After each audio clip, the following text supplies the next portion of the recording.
Olá, seja muito bem-vindo hoje e sempre ao nosso espaço real. É uma alegria estar na sua companhia novamente e já aproveito para pedir o seu apoio ao nosso trabalho.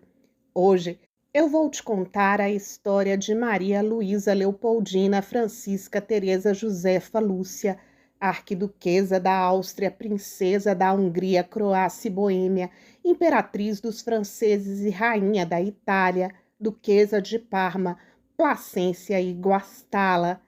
E essa Royal, cheia de títulos, era a irmã mais próxima e mais querida de Dona Leopoldina, a primeira imperatriz do Brasil, com quem se correspondeu por toda a sua vida. 6 anos mais velha do que a futura imperatriz do Brasil, ela ocupou quase um lugar materno no coração da irmã menor, especialmente após a morte da mãe. Mas vamos ao início de tudo. Maria Luísa nasceu em 12 de novembro de 1791, em Viena, na Áustria. Foi a primeira filha do imperador Francisco I da Áustria e da sua esposa Maria Teresa da Sicília. Portanto, uma Habsburgo-Lorena.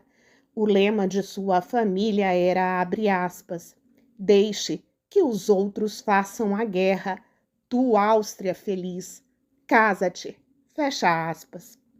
Essa velha tradição familiar dos Habsburgos, segundo a qual o principal papel reservado às mulheres da família era o de serem protagonistas da política de casamentos dinásticos, ajudou a velha casa a manter-se no poder durante 600 anos e deixou o futuro da nova arquiduquesa traçado desde o seu nascimento. Ela foi educada, como era a tradição da época, a fim de fazer dela a mais bem preparada em toda a Europa para se ter ao lado na hora de conduzir os assuntos de um reino. Além de um alemão nativo, ela se tornou fluente em inglês, francês, italiano, latim e espanhol. Apesar disso, sua educação também tinha um aspecto bastante simples. Andava pelas ruas de Viena com o pai, brincava com os filhos dos criados. Seguindo os preceitos da religião católica e a educação clássica das princesas de seu tempo, esses momentos serviam para encorajá-la a se tornar uma mulher de dever, educada, capaz de aparecer em público e muito dócil. Lhes era ensinado que não pertenciam a si próprias, e sim ao Estado. Ela foi criada para detestar ideias francesas, principalmente influenciada por sua avó Maria Carolina. A Guerra da Terceira Coalizão levou a Áustria à beira da ruína, o que aumentou ainda mais o ressentimento de Maria Luísa em relação a Napoleão Bonaparte. Ela cresceu em meio à realeza austríaca, foi criada por várias governantas e alvo de uma educação burguesa, mas ainda assim muito feliz. Vale lembrar das dificuldades enfrentadas por sua família a partir de 1805, quando foram forçados ao exílio após a invasão das tropas napoleônicas em seu país. Como resultado, toda a realeza austríaca desenvolveu ainda mais aversão à França e, especialmente, aquele a quem chamavam o ogro da Córcega, no caso, Napoleão Bonaparte. Em cartas antigas, Maria Luísa já escreveu que nessa época cresceu odiando-o, ou pelo menos, abre aspas, em um ambiente pouco favorável ao homem que em numerosas ocasiões levou a casa de Habsburgo à destruição, fecha aspas. Tinha um relacionamento distante e frio com a mãe, sendo mais próxima de seu pai. Em 1807, quando Maria Luísa tinha 15 anos, sua mãe morreu aos 35 anos, em um parto mal-sucedido. Menos de um ano depois, o imperador Francisco se casou com sua prima em primeiro grau, Maria Ludovica de Módena, que era 4 anos mais velha que Maria Luísa.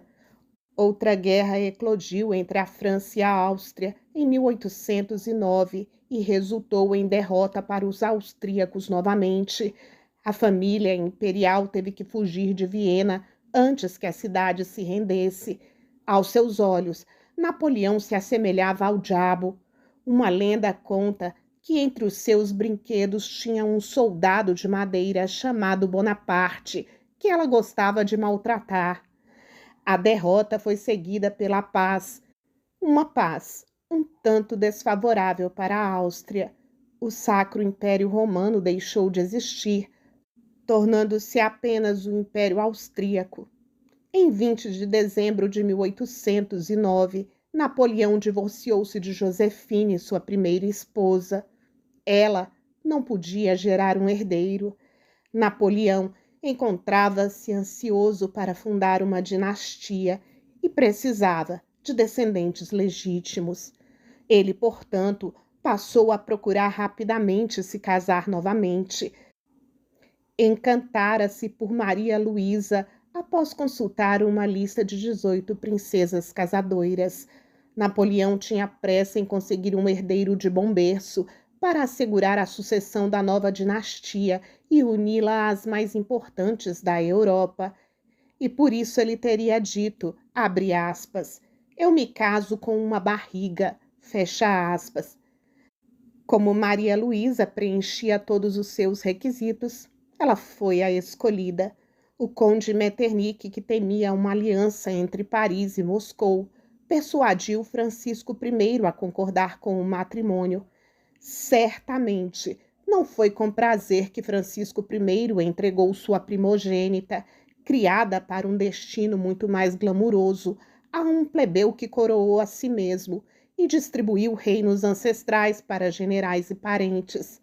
Maria Luísa estava com 18 anos e apaixonada pelo irmão de sua madrasta, união aprovada por Maria Ludovica, quando recebeu a notícia. Relutante, ela aceitou o seu destino. Maria Luísa foi casada por procuração com Napoleão Bonaparte em 11 de março de 1810, na Igreja Agostiniana, em Viena.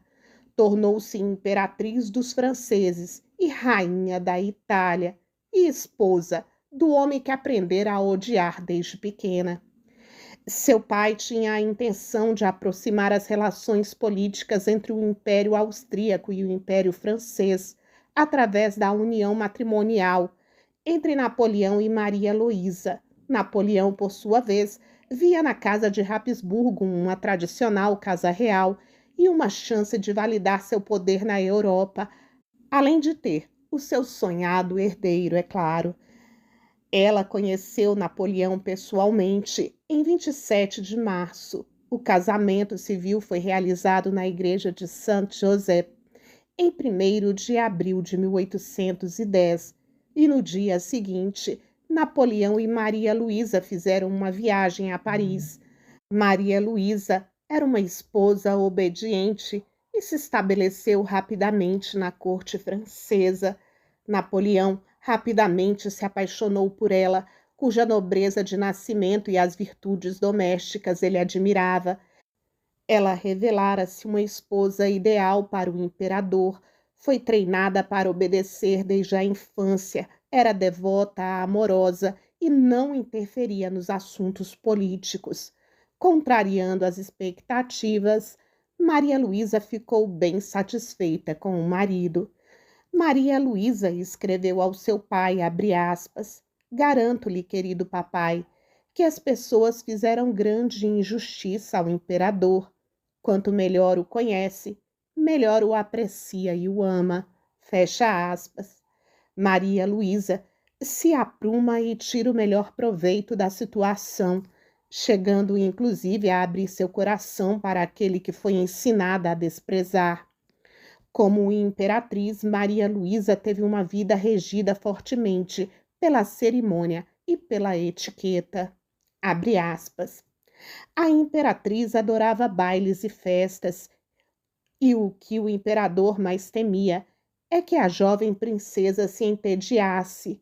Assim, bailes e espetáculos de gala eram frequentes na corte e em Paris naquela época. Fecha aspas.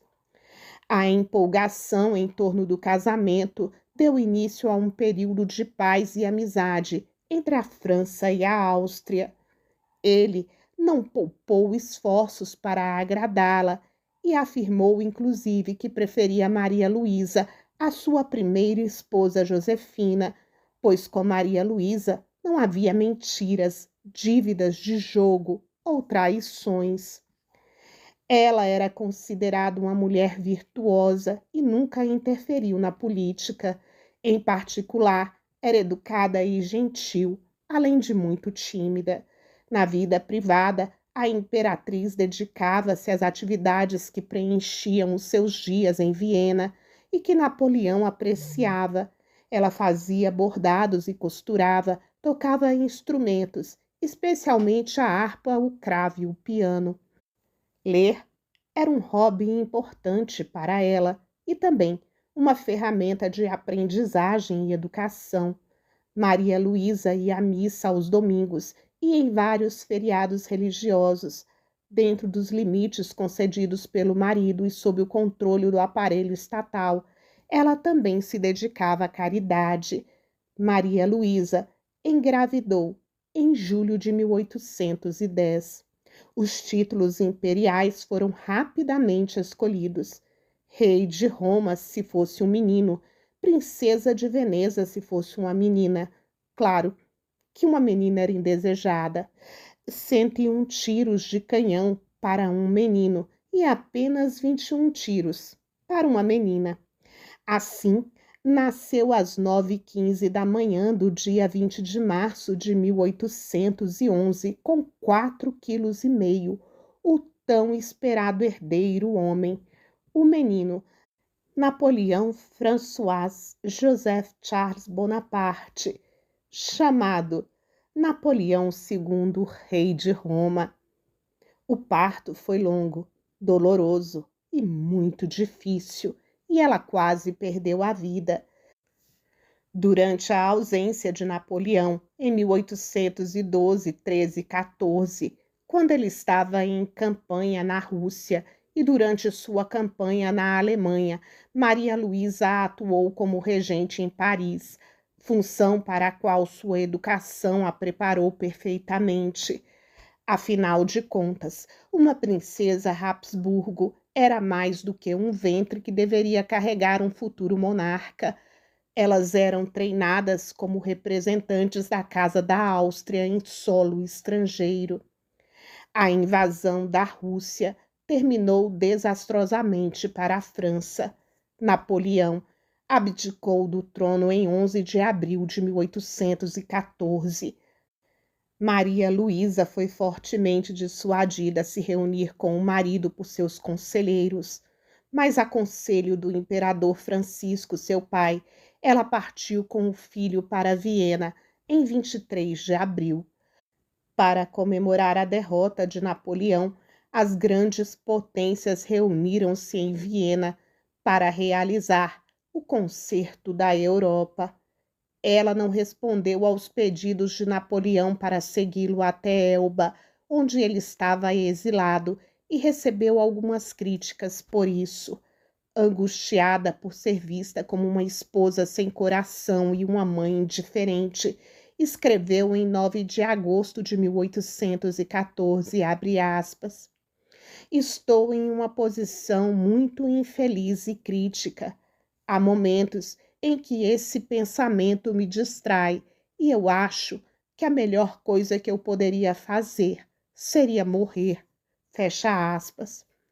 Também durante o segundo reinado de Napoleão, o chamado governo dos 100 dias, ela permaneceu em Viena. Seduzida pelo conde de Neyperk, Maria Luísa abandonou qualquer ideia de retorno para o marido, que perdia cada vez mais o seu poder e a sua influência na Europa. Neyperk era confidente do príncipe Metternich, conselheiro do imperador e inimigo de Napoleão. Maria Luísa, agora uma estranha em sua própria terra, motivo de constrangimento para a família e cada vez mais afastada do próprio filho, certamente sentindo-se perdida e solitária, se apaixonou por Neyperk.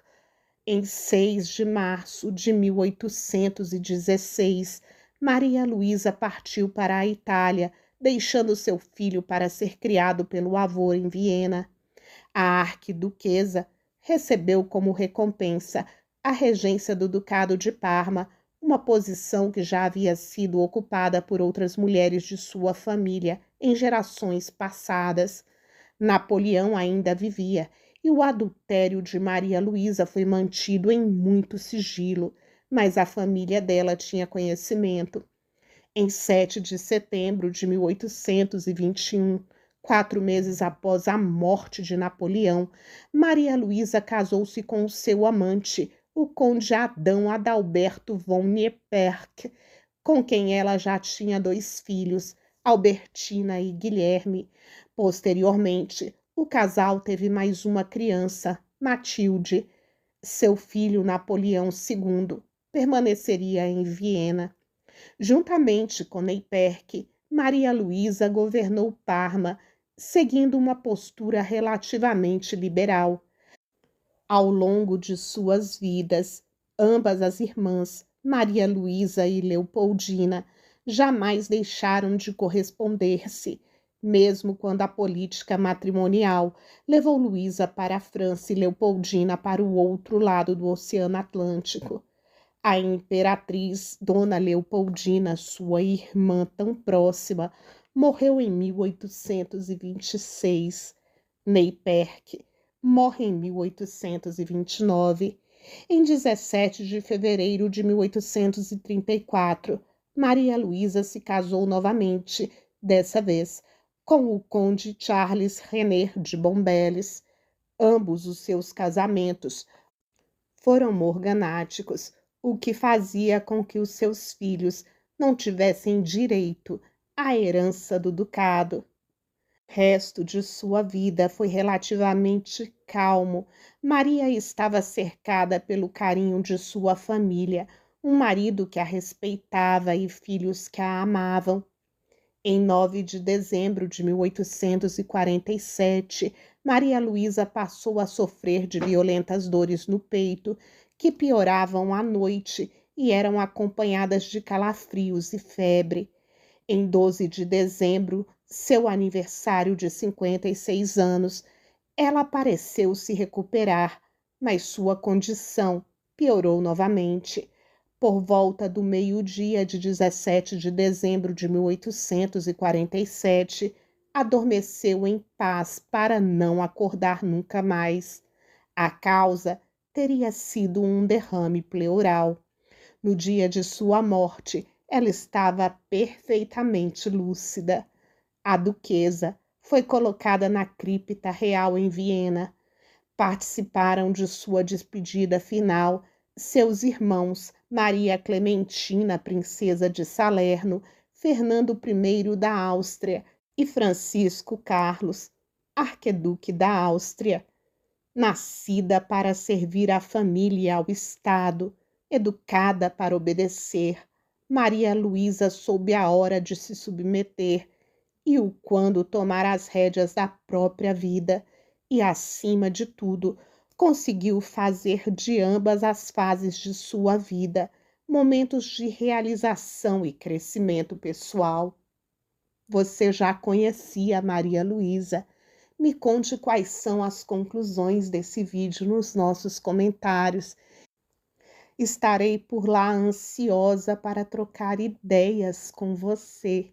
Agradeço a sua companhia e já conto com ela novamente para os nossos próximos vídeos. E se você está chegando agora, aproveite para maratonar. Temos ótimas histórias contadas por aqui.